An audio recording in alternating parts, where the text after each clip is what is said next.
राष्ट्रवादी काँग्रेस शरदचंद्र पवार पक्षाचे आमदार रोहित पवार आपल्याबरोबर आहेत। रोहित पवारजी, सातत्याने निधीच्या संदर्भात या महायुतीमध्ये काही ताणतणाव चढाओढ सुरू आहे का असा प्रश्न निर्माण होतोय। कारण की संजय शिरसाट यांच्या खात्यातून 7,000 कोटी रुपये समाज कल्याण विभागाचे वळवले। त्याच्यावरती त्यांनी आक्षेप घेतलाय की मला विचारून जर हा निधी वळवला असता तर बरं झालं असतं अशी त्यांची टिप्पणी आहे। शिंदे यांच्या शिवसेनेच्या अनेक मंत्र्यांच्या खात्यातून असे निधी वळवलेले आहेत। या सगळ्या संदर्भात आता ते फडणवीसांकडे तक्रार देखील पत्राद्वारे करणार आहेत। तक्रार करून काय फायदा नाही। बीजेपीची पोझिशन जर तुम्ही बघितलं त्यांचा आकडा इतका जबरदस्त आहे। दादा असले तर शिंदे साहेबांची जरूरत नाही आणि शिंदे साहेब असले की दादांची जरूरत नाही।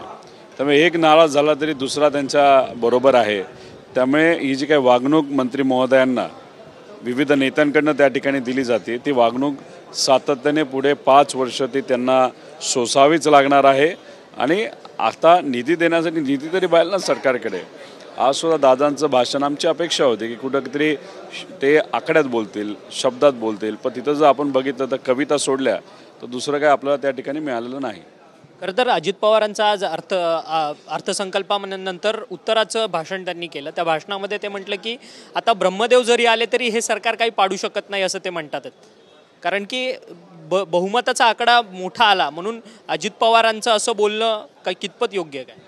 बरोबर आहे ते म्हणतात ते। याच्यामध्ये फायदा भाजपचा आहे कारण का दोघांचा फक्त वापर केला जाणार 29 पर्यंत आणि 29ला भाजप स्वबळावर त्या ठिकाणी लढणार। त्यामुळे दोघं फक्त नाराज झाले तरी काय करू शकणार नाहीत। त्याच्याबरोबर आज उत्तर देत असताना दादा शेरोशायरीमध्ये आणि कवितेमध्ये जास्त बोलले आणि मुद्द्यावर आणि आकड्यावर कमी बोलले। याच्यावरूनच कुठेतरी समजतं की तिजोरी जी आहे आपल्या राज्याची त्याच्यामध्ये काय पैसे काय दिसत नाही आणि निधीसुद्धा विविध विभागाला देण्यासाठी सुद्धा सरकारकडे दिसत नाही। अजित पवारांनी अजून एक उत्तरामध्ये सांगितलं की मुख्यमंत्री लाडकी बहीण योजना जी आहे ती बंद होणार नाही, परंतु त्या योजनेमध्ये दुरुस्ती केल्या जातील। खरं तर आतापर्यंत त्या योजनेमध्ये जवळपास 5 ते 10 लाख महिला ज्या आहेत त्या अपात्र ठरवलेल्या गेलेल्या आहेत। आता त्याच्यानंतर अर्थमंत्री राज्याचे म्हणतात की या सगळ्या योजनेमध्ये दुरुस्ती केली जाणार नाही। राजकीय दृष्टिकोनातून या स्टेटमेंटला जेव्हा तुम्ही ऐकता त्याचा अर्थ एकच निघतो की टप्प्याटप्प्याने ही योजना आम्ही बंद करू। दुरुस्ती म्हणजे त्याचा अर्थ तोच असतो। अर्थमंत्र्यांनी मग संपूर्ण बजेट जे आहे ते बजेटचं नियोजन करण्यासाठी अशा पद्धतीने हे एक कठोर पाऊल उचलतात असं म्हणलं तर योग्य आहे का? नाही, आता तुम्ही सत्तेत येणार, तुम्हाला आत्मविश्वास होता, असं असताना मग हे पाऊल इलेक्शनच्या तोंडावर तुम्ही का उचललं? तेव्हाच तुम्हाला शिस्त त्या ठिकाणी दिसायला पाहिजे होती। जर तुम्हाला नाही तुमचेच नेते आज म्हणतात की आता पैसा नसेल तर या योजना बंद केल्या पाहिजे, मग हे इलेक्शनच्या काळामध्ये आपल्याला का या सरकारला नाही तर या नेत्यांना त्या ठिकाणी सुचलं नाही असाही प्रश्न आपल्याला त्या ठिकाणी करता येईल। त्यामुळे झालं असं की निधी सरकारकडे नाही। त्यामुळे जे काय आहे आणि तुम्हीच सुद्धा बघितलं तर पुढच्या वर्षी जेव्हा हे बजेट सादर करतील हे सरकार हा जो काही बजेट त्यांनी सादर केलं त्यातलं कमीत कमी 35% फक्त खर्च होतील, बाकी खर्च करण्यासाठी सरकारकडे पैसा नसणार आहे। हर्षवर्धन सकपाळ जे काँग्रेसचे प्रदेशाध्यक्ष आहेत त्यांनी फडणवीसांच्या प्रशासनाची तुलना थेट औरंगजेबाशी केली की हे सरकार क्रूर आहे म्हणून।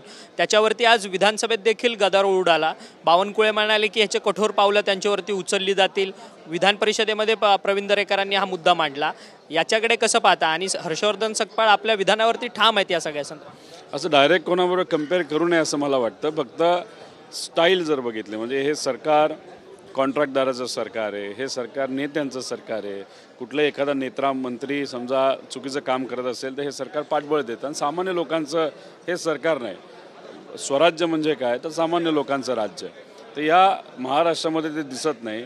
आणि ज्या पद्धतीने औरंगजेबाच्या राज्यामध्ये सामान्य लोकांना जागा नव्हती तसंच या सरकारच्या निर्णयामध्ये नाही तर चर्चेमध्ये सामान्य लोक कुठे दिसत नाहीत, म्हणून तुलना केली असावी। पण एखाद्या व्यक्तीची तुलना दुसऱ्या व्यक्तीबरोबर करणं तेही योग्य नाही असं मला वाटतं। ठाकरे गटाचे खासदार आहेत संजय राऊत, त्यांचं असं म्हणणं आहे की भाजपचेच नेते आम्हाला या सरकारच्या मंत्र्यांच्या विरोधातले पुरावे जे आहेत ते पाठवत आहेत, त्यामुळे जवळपास 7 ते 8 मंत्र्यांचा ह्या संपूर्ण कार्यकाळामध्ये राजीनामा होईल असं त्यांनी एक दावा केलेला आहे। या दाव्याकडे कसं पाहता? याच्या पाठी कोण आहे?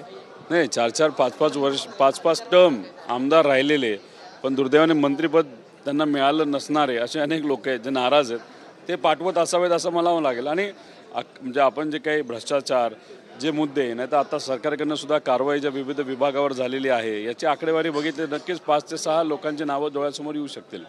जयकुमार रावल जे आता सध्या मंत्रिमंडळात आहेत त्यांच्यावरती एक आरोप जो आहे तो माजी आमदार अनिल गोटे करताना पाहायला मिळतात आहेत. पहिल्या महिला ज्या राष्ट्रपती आहेत प्रतिभा पाटील त्यांची जमीन त्यांच्या संस्थेने जयकुमार रावलांच्या संस्थेने लाटली असा आरोप अनिल गोटे करतात आहेत. असं असेल आणि ते खरं असेल तर लगेच कारवाई झाली पाहिजे, शहानिशा झाली पाहिजे. कारण तुम्ही मंत्रिपदावर असताना जर असं एक ॲलिगेशन होत असेल की तुम्ही ज्या देशाच्या पहिल्या महिला राष्ट्रपती ज्या होत्या त्यांची जमीन लाटत असाल तर उद्या जाऊन तुम्ही सामान्य लोकांच्या लाटायला किती वेळ घालवणार. त्यामुळे कुठेतरी असं ॲलिगेशन होत असेल तर शहानिशा होणं पण तितकंच महत्त्वाचं आहे. आज तुम्ही जयकुमार गोरे यांच्यावरती हक्कभंग दाखल करणार होतात. हक्कभंगाचा प्रस्ताव तुम्ही ठेवला का, तो स्वीकारला का? जर स्वीकारला नसेल तर पुढचं पाऊल काय असणार? अध्यक्षांकडे दिला आहे, सेक्रेटरींकडे दिलेला आहे आणि अध्यक्षांनी सांगितलेलं उद्या याच्यावर तुम्हाला चर्चा अधिवेशनामध्ये करता येईल आणि मग कमिटीकडे हा जाऊ शकतो. त्यामुळे उद्या मी वाट बघतो उद्या चर्चेसाठी. जर उद्या तुमचा हक्कभंग स्वीकारला नाही तर त्याच्या पुढचं तुमचं पाऊल काय असणार आहे? कारण की तुमच्यावरती हक्कभंग जयकुमारांनी आणला आणि तो हक्कभंग मंजूर सुद्धा झाला आहे. ते मंत्री आहेत, सत्तेत असणारे आमदार आहेत, त्यामुळे त्यांचा जर स्वीकारला आणि मी विरोधात आहे म्हणून माझा जर स्वीकारला जात नसेल तर त्याचा एकच अर्थ निघतो की इथं संविधानाला आणि लोकशाहीला किंमत नाही. तर मला जर बोलून नाही दिलं तर मग क्लिअर कट लोकांना अंदाज येऊन जाईल की इथं लोकशाही काही टिकली नाही. धन्यवाद, तुम्ही आमच्याशी बातचीत केली. आमदार रोहित पवार होते. रोहित पवारांचं म्हणणं आहे की मंत्री जयकुमार गोरे यांच्या विरोधात मी हक्कभंगाचा प्रस्ताव आणला आहे. उद्या तो प्रस्ताव जो आहे अध्यक्षांकडनं पटलावरती ठेवला जाईल.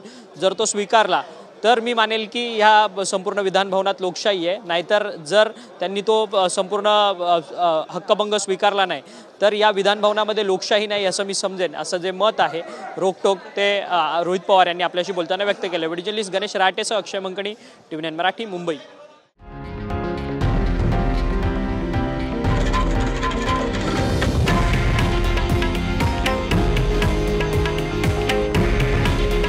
हे आहे देशातील नंबर 1 न्यूज नेटवर्क आणि आपण पाहत आहात TV9 मराठी.